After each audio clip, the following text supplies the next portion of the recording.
Great. So hi, and welcome to the Virtual Arena podcast. On today's episode, we're going to be talking about environmental sustainability and how financial institutions can embrace this and navigate the shift to more authentic and climate-friendly payments. My name is Chitua Kalio. I go by Chi, so please call me Chi. And I'm the head globally of client services at Giesecke & Devrient. And I'm joined today by some colleagues in the payment industry. So let's start with some introductions. Joe, can you please introduce yourself? Tell us what you're working on. Cool. Hi, Chi, and firstly, thanks so much for having me on today. Really excited about the discussion. So I'm Joe Crotwell. I'm the European General Manager for Patch. Patch is a software platform for scaling unified climate action. So what does that mean? We connect companies of all sizes who want to take genuine climate action with developers of vetted carbon credit projects who are doing really innovative things to drive emissions reductions or remove CO2 from the atmosphere. So really the business has two sides. One, we partner with those project developers to help them manage and grow their business, think inventory management, pricing, payments, and that's across a wide range of solutions from tropical forest protection all the way through to engineered carbon removal projects like Farm Industrial, who convert biomass that would otherwise have the CO2 emitted into the atmosphere into bio-oil and inject it underground where it can be stored for over 1 million years, as well as companies like Running Tide, who do really interesting things to grow and sink kelp forests that can store up to 20 times as much CO2 than is possible on the land in sort of land forests. And on the other side, we provide pathways for corporates like Bain & Company, EQT, Starling Bank, to access these projects as part of their climate strategies and the products that they build through a few different ways. One, they can make one-off direct purchases, make recurring multi-year offtake agreements, or use our APIs to connect carbon credits and removal into any product experience that they offer. And at Patch, we really focus on that climate action part. So we partner with companies like Doconomy, who are experts in estimating the CO2 footprint of an action. And we really work on that sort of compensation piece for the CO2 that is otherwise emitted. Great. So a lot in there. Can't wait to unpack some of that later. Since you mentioned Doconomy, let's go to Carl. Please introduce yourself. Thank you very much. So my name is Kalio. I'm the Chief Commercial Officer of Doconomy. Doconomy is a fintech or climate impact fintech. We started 2018, headquartered in Stockholm, Sweden.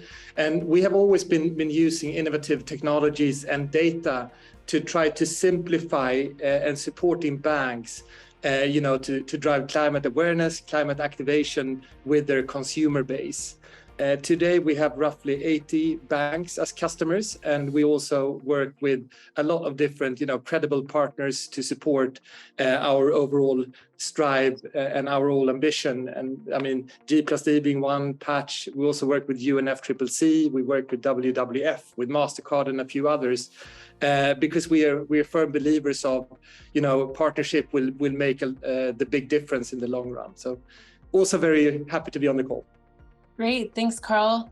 And last but not least, Adrian, please introduce yourself. Yes, hello. Thanks for having me. My name is Adrian. I'm Senior Product Manager in Digital Payments at Netcetera. Maybe just some words about Netcetera for everyone who is not already familiar with Netcetera from one of our former webinars. We are a global software company founded in Switzerland with over 25 years of experience in IT development and operations. And we have more than 800 experts who support our customers in achieving their digital goals in business areas like smart mobility, e-publishing, pension technology, as well as digital banking and secure payments. And with our modular white label digital banking platform, we already serve more than 100 financial institutions, helping them to implement a digital first and also sustainable strategy to be prepared for current challenges and also future changes. So maybe a little bit connecting the dots, I would say. Great. No, so I'm excited to be hosting this also coming from Giesecke & Devrient, which is a company that makes millions and billions of people more secure by offering various security solutions in the areas of payment, which is the topic we'll be focusing on today, but also connectivity, Internet of Things, identities, digital infrastructures. We're based in Munich and we've been in existence for 170 years, and we have various partnerships with governments, with banks and companies like you, which is a very unique roundtable we have here, because Giesecke and Devrient is partnered with each of your companies that you represent. So let's get into it. Thanks for that introduction. There's been a lot of discourse lately about, how human beings are accelerating climate change and the impact that we have on the environment. We've seen a lot of extreme weather events, a lot of different catastrophes happening of late, more frequently because of this climate change. But I think most people probably don't typically associate financial institutions with this climate change or any kind of action they can take. But there really is a link, and that's what we want to talk about. In the payment industry, and for example, if you think about the payment cards that banks or other financial institutions produce, the manufacturing practices behind that, the materials used in the cards, as well as the downstream behaviors for how the end users dispose of those cards and throw them away at the end, all of this has an impact on the environment. Today, there's more than 3 billion chip payment cards that are made every year, and we see this number steadily growing. So this is material that is circulating on the earth and in the environment, and this clearly has an impact. So the type of material that we use, for example, can dramatically minimize or offset that impact. And we see also that consumers, more and more, they're demanding that companies be more climate conscious, and that financial institutions have a responsibility here as well. So all in all, there's urgency really to take action and reverse or minimize that damage. And companies more and more are trying to address this in one way or another. Some of it is genuine, but some of it's also not. And then that's where we get into the topic of greenwashing.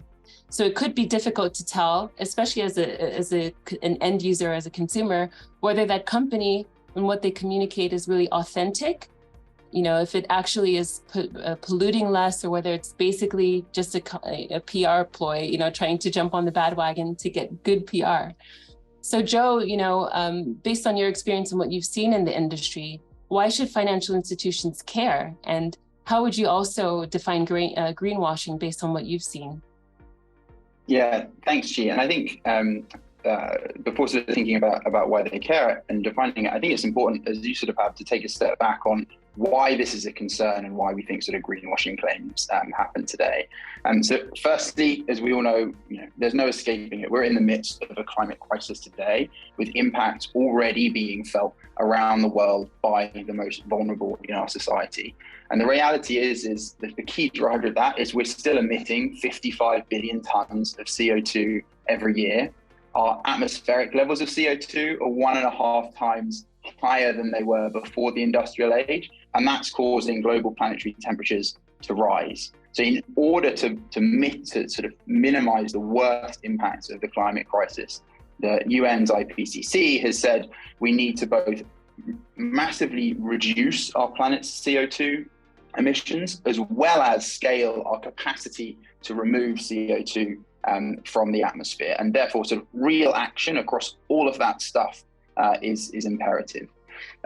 But at the same time, companies are seeing, related to that, there's actually a business benefit for being seen as a green business. We're seeing companies and products with ESG claims grow revenue disproportionately to companies and products that do not have that. I think McKinsey released some data showing that products with ESG ESG credentials grew 28% in revenue over the last 5 years compared to those that didn't, growing only 20%. So the business sort of impact is real.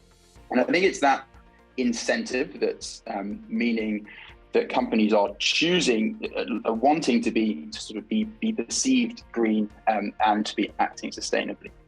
And so what we understand and believe greenwashing to be is really when those market actors do things to make it seem like they're taking credible climate action in order to benefit from that halo effect, at being sustainable, but without actually doing something meaningful for the climate. So some examples would be advertising a climate value like carbon neutral products, but without actually having taken any action to make that a reality or build a sort of credible long-term plan, or vague or exaggerated advertising claims. I think innocent drinks in the UK were recently penalized by suggesting that buying innocent products would help fix up the planet.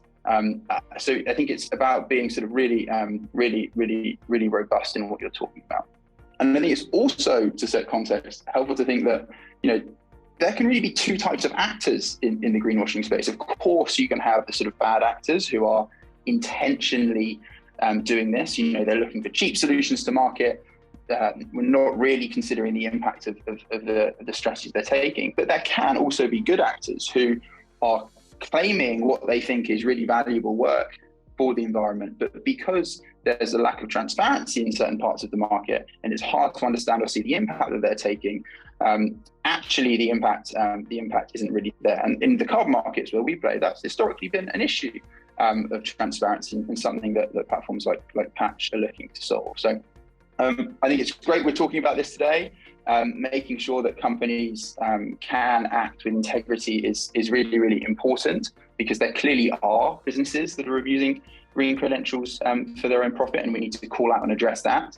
But at the same time, I would encourage us to recognize that a lot of the solutions we have for the climate crisis are still nascent and imperfect, and we want to avoid the fear of greenwashing accusations actually stops credible businesses taking climate action in the first place, which is something we're starting to see. We can't sort of let perfection get in the way of progress. We just don't have the time. And then I think the other thing that we see from a greenwashing perspective that's important for companies and the wider industry to bear in mind is actually sometimes we see that companies are taking action, but because they don't have enough confidence in their plans or how it will be treated, they're therefore afraid to talk about it. And we sort of refer to that as green hushing. And that's actually can be equally problematic. Like, we're still early stages in the climate crisis. We need businesses to be taking bold action and inspire others to do that, not sort of be afraid of talking about the good things that they're doing. So greenwashing, green hushing, these are very interesting terms now coming into the vocabulary. But just going back to what you said about the transparency and having good visibility of that impact, I think that's really an important key and a good place to start in terms of creating awareness. Maybe if I turn to Carl, just to get your take, what's your take on greenwashing? I think to start with, if we take a bit of a step back, you also asked, around why should banks care and what's their incentive? And I think if you think of it, and thinking of the entire payment industry, it's with a specific payment, that's actually where the impact happens. And banks realize that. And obviously they have realized their obligation to also them to create that transparency or support that transparency. I completely take the point from Joe that there is no, perfection.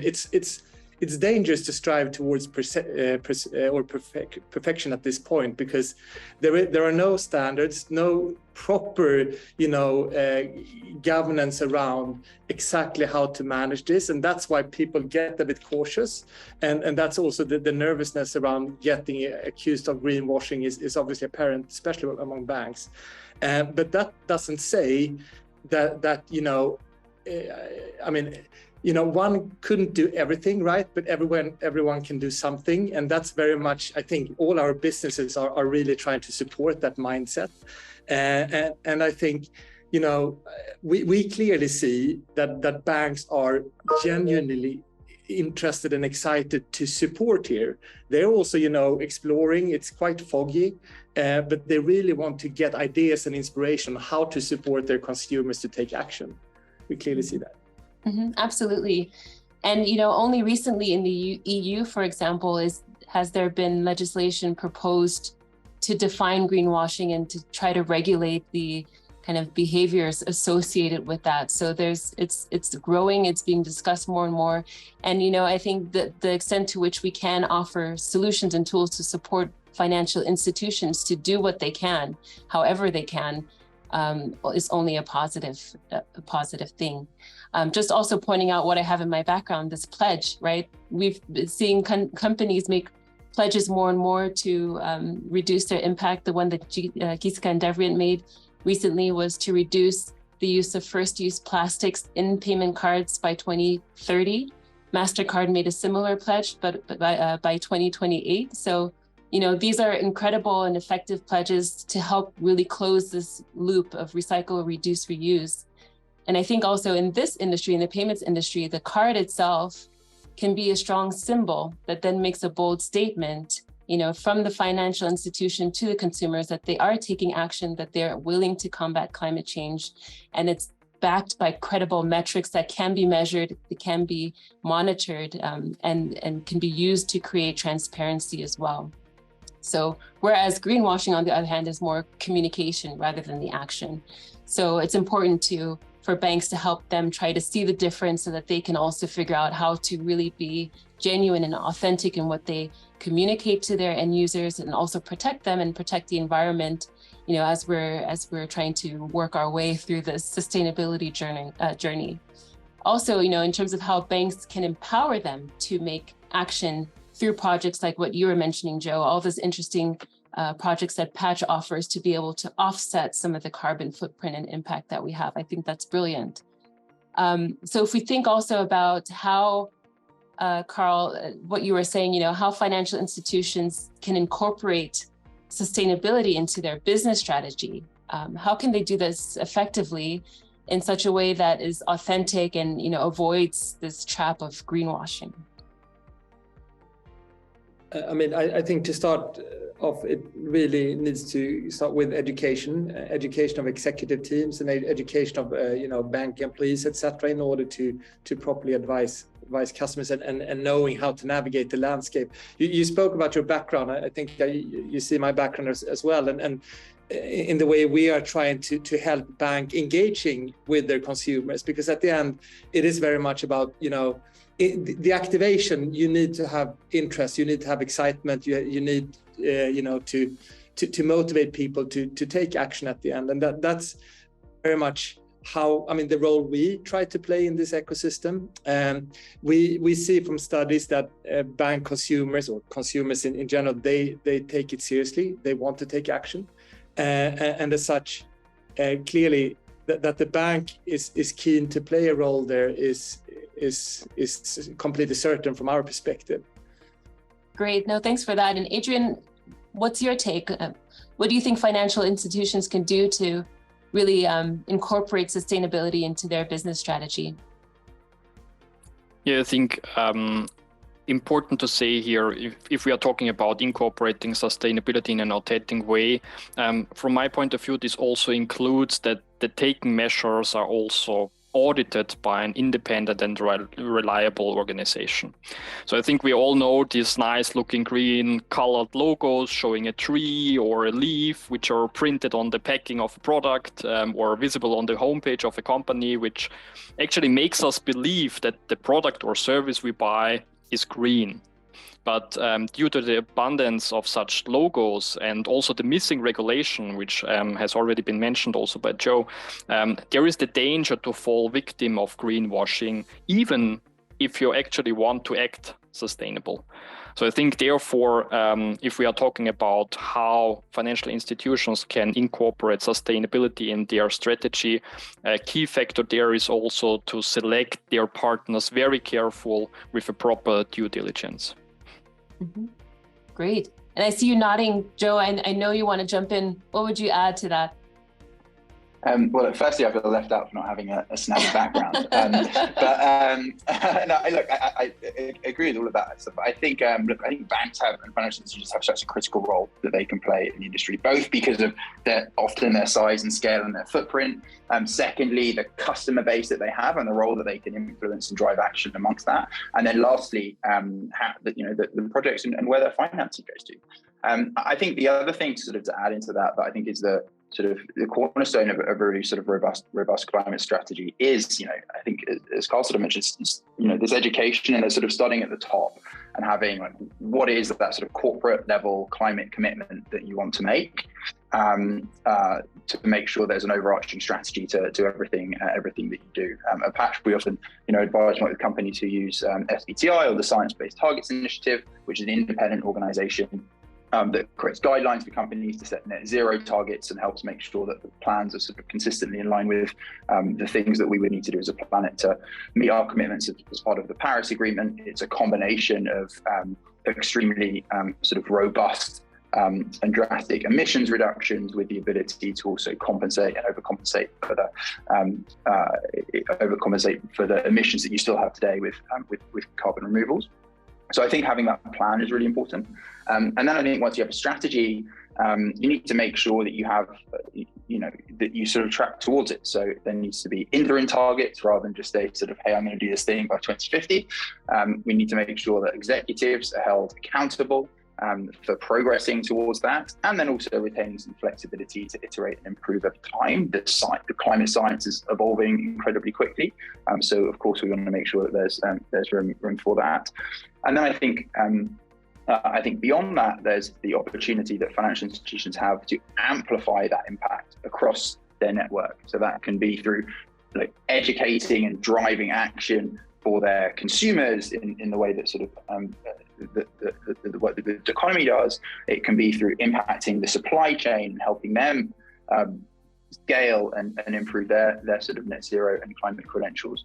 And then it can even be companies that choose to go beyond net zero. And not a financial institution, but Microsoft have made a commitment to be carbon negative by 2030, and I think removed all of their historic CO2 emissions from the atmosphere by 2050. So I think there's even scope to go bolder than net zero, and that's something that we're seeing companies take. Great. Yes, it is great that more and more companies are taking bold stands like that and making pledges and so forth. We see signs of this in the industry as well, in terms of the usage of more and more sustainable materials in payment cards. Things like ocean plastic, or taking compostable material, or using recycled plastic. Those numbers have grown significantly. So from 2021, where 8% of payment cards had only 8% had sustainable materials, it's projected to grow to 27% in 2026. So we see, just taking from what you're saying, starting with the business strategy of a financial institution, the materials they source, having awareness, creating transparency, and also putting management attention, demonstrating the leadership in taking those kind of actions, making bold statements, and then having processes end to end to really have a holistic approach to meeting those environmental goals is so important. And then having the transparency as well to track and to monitor the progress of those pledges and those stands is so critical. But of course, all these things maybe sounds easier said than done. It's a little bit complex to put everything into place and to get everything lined up. So going back to you, Adrian, what are some of the biggest challenges financial institutions face when it comes to establishing and really maintaining these climate friendly, or green as we call them, the credentials? Yeah, as Netcetera is partner of many financial institutions, of course, we also have some insights into this kind of challenges you are mentioning. And I think financial institutions in general have a critical role to play, because as a capital provider, they are heavily involved in managing the transition from a fossil fuel dominated economy to a more sustainable one. And it has already been mentioned that that's also the reason why financial authorities all over the world have proposed or even already introduced sustainability-related disclosure rules, standards, and metrics. So I think from my point of view, one of the big challenges for financial institutions is, or will be in the near future, to comply to these regulatory rules. And on the other hand, what we also see is that consumers nowadays are more eco-minded, and also expect firms, including banks and financial institutions, to be ESG and green-minded as well. So this is becoming more and more a hygiene factor, actually. So if we are talking about green credentials, this means also how to show that you believe it is important to protect the natural environment. So another challenge for financial institutions, from my point of view, will also be how they can show that in an understandable and also transparent way to an average consumer who is maybe not too familiar also with annual reports and the like. Mm-hmm. No, absolutely. Carl, what is your take? No, I mean, if I just may jump in here, because I think it's what is important for banks, I think, is not to think that, you know, the consumption is nothing bad, right? We all need to consume in order to survive. I mean, all this that has made, you know, mankind successful to some extent, right? And I think, you know, it's all about trying to motivate more conscious consumption at the end, and that's the role that banks are starting to realize that they play in this ecosystem. And that's we find ourselves often entering into that discussion. What's actually the driver and why? And we're really trying to inspire that thought. And I think the challenge that the bank then is facing is, okay, but how do I then make money out of this? Because at the end, a bank is to some extent there to make money, right? And first of all, I think if you don't have that sustainable business model, you will be out of business anyhow. Whether that then takes 5 years or 10 years or 50 years, no one of us knows. But we know that will happen at one point because of regulatory pressure, because of expectation from consumers, from corporates, and then also at the end, the shareholders. So I think there's no way around it. I think what they're struggling with is how to drive engagement with their consumers. How do you actually make it inspiring and engaging in a way that doesn't demotivate consumption, but create that more sense of conscious consumption? And that's an area which we find exceptionally interesting. We are, you know, spending a lot of time to really try to understand what happens in the brain of the consumer, and you know, how can you at the end drive wider business value? Because at the end, we often enter into the conversation around the return on investment type of conversation with the bank, and that's very logical. So at the end, we are looking for those economic measures to drive that understanding and that a realization, if you want. Yeah, and I like that term that you used, conscious consumers. And, you know, that applies throughout the whole chain in this discussion, you know, in the payments industry. So on the one end, you have banks and their practices having consciousness in terms of the investments they make, the suppliers they choose, their carbon footprint in their internal processes, paper waste, you know, all of this. And on the other end, you also have their customers, you know, how banks can really empower them to have this awareness through the apps they provide for their users, how they interact with the bank, but also through maybe some of the projects, for example, that on some of your platforms, Joe, you know, to take action to really offset the impact that they do have, because we all have impact and we will continue to have impact. It's more, how do we minimize it? How do we be aware and consciously choose the kind of impact that we want to have? Joe, just thinking about that, you know, what's your take on how to help financial institutions really overcome some of these challenges? Yeah, I think there's sort of a few things. I think there's obviously sort of building that plan and that strategy that we sort of talked through, and then I think I do think that transparency piece that we talked about earlier is really important, because I think banks need to make sure that they can stand behind the sort of the action that they take, and help their consumers and their business customers also take the most sort of robust action. So you mentioned, Chi, some of the projects that we work with.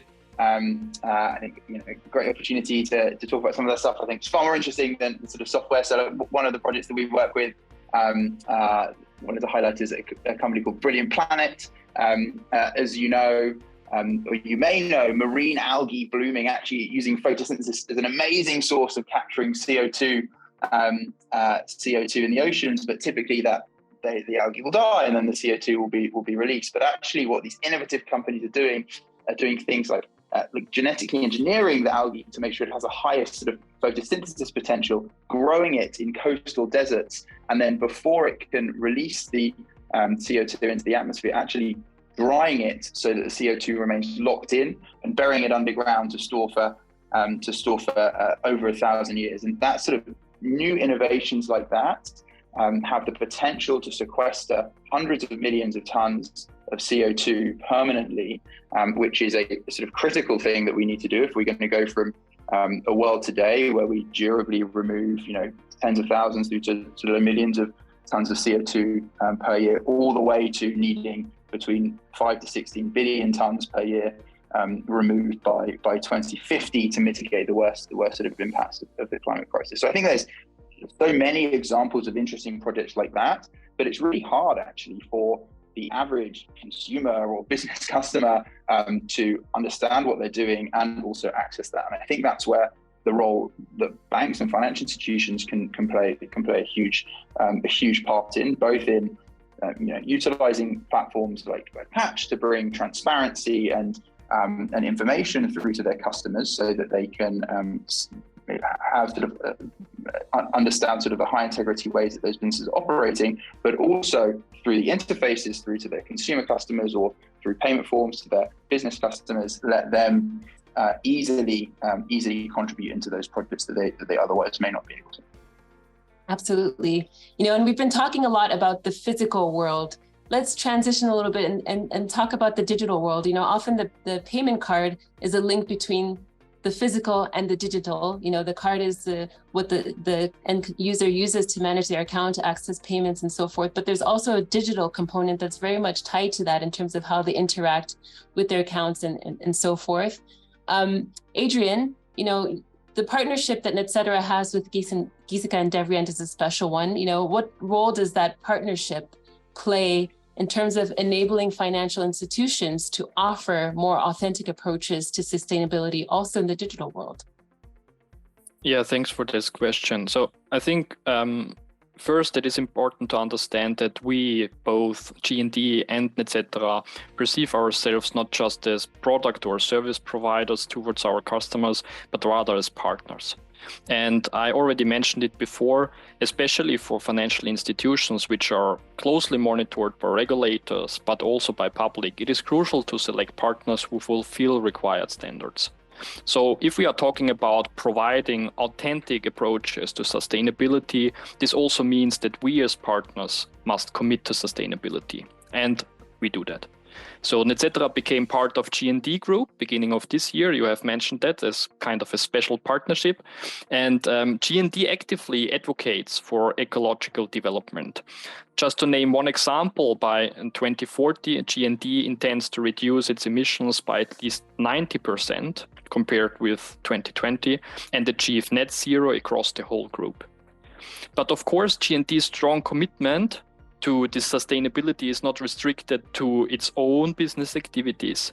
An environmentally friendly range of products is likewise also important for us and for a sustainability strategy. And referring to what I said before, acting as a partner, we are always close to our customers also to really understand their needs and provide them suitable solutions. And this nowadays includes, of course, also sustainable solutions. And I think as one of the world's leading providers or producer also of solutions for payments, connectivity, identities, and also digital infrastructures, as you have mentioned before, G&D has a significant scope also for assisting client companies to meet their own climate goals. So you have already mentioned, for example, that G&D has developed a card made out of recycled plastic waste, which is recovered from world's oceans.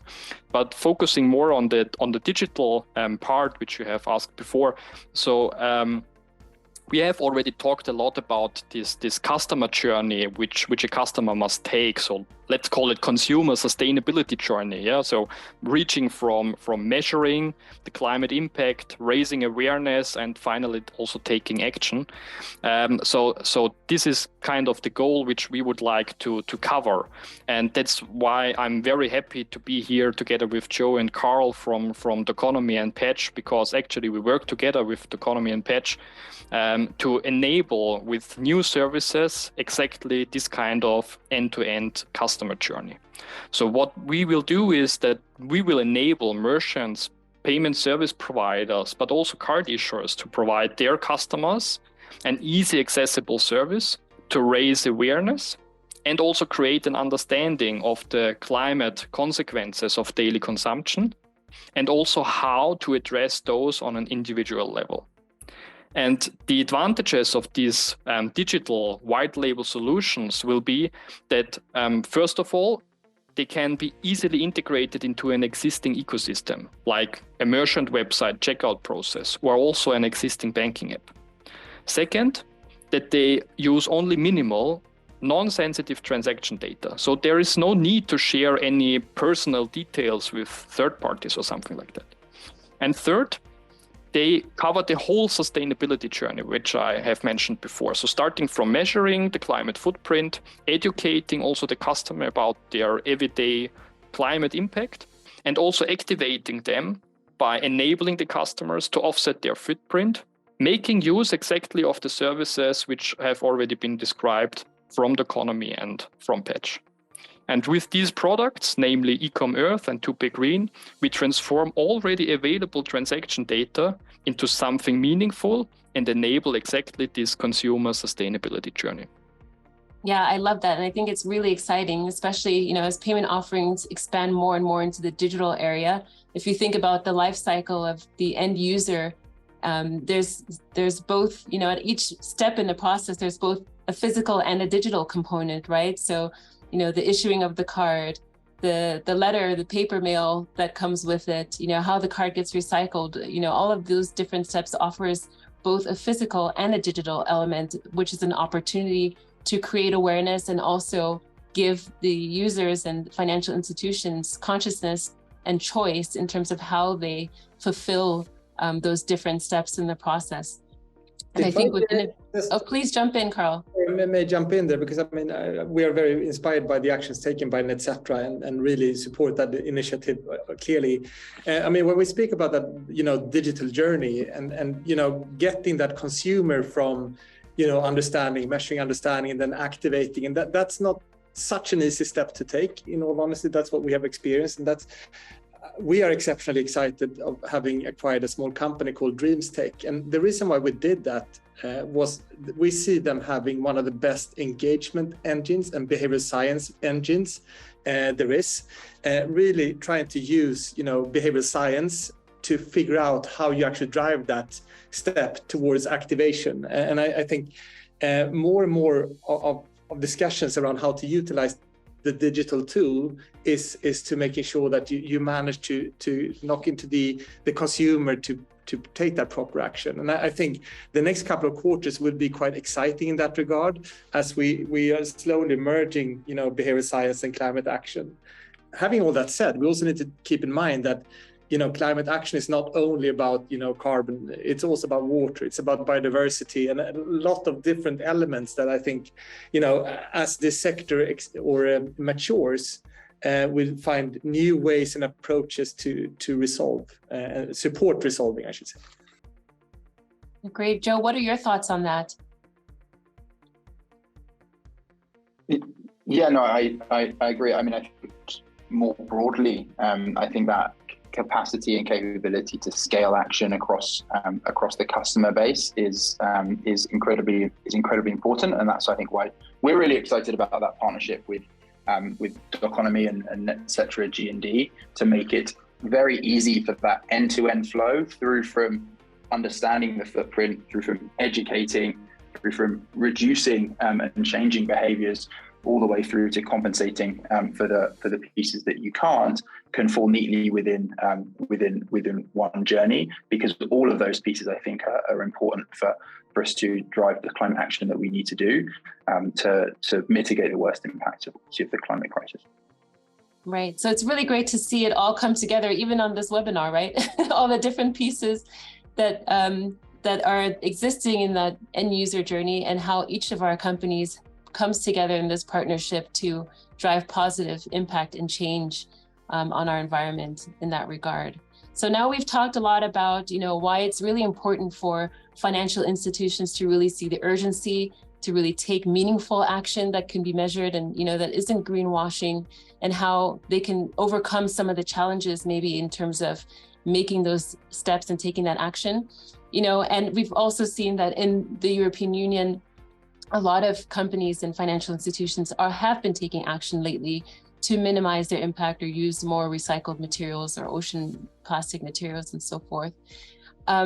Adrian, what would you say is, what is one piece of advice you would give to financial institutions to help them accelerate their progress on this authentic sustainability journey? Yeah, I think I'm thinking just about the famous quote, which says, you can't improve what you can't measure. So I think if we are talking about the sustainability journey from a bank's or financial institution perspective, the first step is also to start measuring the environmental impact of the financial institution, but as well also of their customers. But as we have already heard that this sustainability journey comprises of several steps, I think it is also key to rely here on partners who already have the necessary expertise in the different aspects of such a sustainability journey. And that's also the reason why we have actually partnered with Doconomy and Patch. And I think just referring to what Carl has said already, because we are talking here about financial institutions, so at one point, I think it comes down to the question, okay, how can I make money with something like that? And I think if we are looking at the acronym ESG, it already indicates that it is not just about environment, but actually also governance is a part of that. So meaning responsible corporate governance.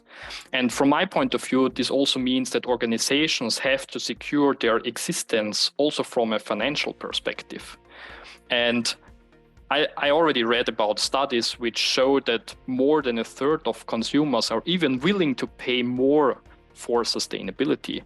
So I think that's also something which has to be considered when thinking about integrating or starting this sustainability journey, because besides of the clear environmental responsibility, there is also a business opportunity for financial institutions who adopt an overarching sustainability strategy now. Mm-hmm. And I think that's great in some areas of the world where they have the financial means to pay more for such initiatives, can almost be seen as a luxury, right? But maybe turning to you, Carl, for other areas of the world that maybe aren't as advanced as the European Union countries, what advice would you give to them to get started on this journey? I was thinking of that. Do you want to be a fast or an early adopter or fast mover or not? I think banks, per se, they are obviously conservative and they should be, protecting their money, etc. What we have seen is that there is no, and it drives us to some extent crazy, because it's no one size fits all in the sense of figuring out where to prioritize the focus. We see countries who are exceptionally well advanced who don't care, or banks from exceptionally well advanced countries. We see very, very advanced banks from, very non-advanced countries or challenged countries. I mean, we were talking before, about like Cambodia, like Ukraine, places where clearly you're fighting for life in a different manner than you do, in like the Western European countries, like where we sit now. And I see that is being fascinating, that we see interest in Cambodia as we do in France or in Sweden. And that I find very, very fascinating. And it's also a bit schizophrenic for us, because it means, we get inquiries from around the world. It's really hard to focus. We are a team of 100. And how do you make sure that you get the best impact for your efforts? And that's also why we need to work with partners like Netcetera, because you get a different scale and a different reach if you do so. But at the end, it doesn't really feel like you need to be a different type of country in order to be interested, because we see it everywhere. That would be my observation, at least. Yeah, and linking it back to also what we were discussing at the beginning of this conversation about where we see extreme weather events happening in places in the world that are really experiencing the effects of climate change more than others. Through some of these offerings that you guys provide through your platforms, there is also probably an opportunity in terms of investment decisions or, projects like what you offer, Joe, with Patch, where consumers can choose to pay for projects that help in other parts of the world as well. Yeah, for sure. And I think, look, ultimately, we see customers and businesses having sort of geographical preferences of where they want the impact to happen. And that can make sense because there can be a lot of other co-benefits around, around forest protection or creating jobs for those projects to happen. Obviously, from a pure climate perspective, it doesn't really matter where that ton of CO2 happens. What really matters as a planet is that we reduce the CO2 emissions that we have, and then build the capacity to remove CO2 so that we can stop the planet heating, which is obviously what's going to cause the worst impacts to people, especially in the developing world. So I think, my sort of thoughts for financial institutions and really what they can do to get started, and advice is one, of course, build a plan that we talked about, make sure that you can execute on it. I think two is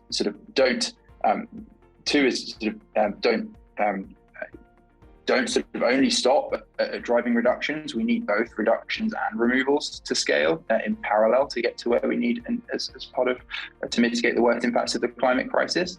And then lastly, I think around sort of greenwashing piece is be totally transparent about what you're doing. Make sure you're working with partners and platforms that can give you transparency into the actions that you're taking, and be open and transparent about sharing what you're doing more broadly.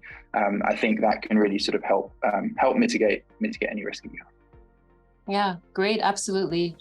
So, having going back to this term climate conscious, I really like that. Having this kind of mindset is so critical in this discussion of climate change, climate impact in our world and in our industry.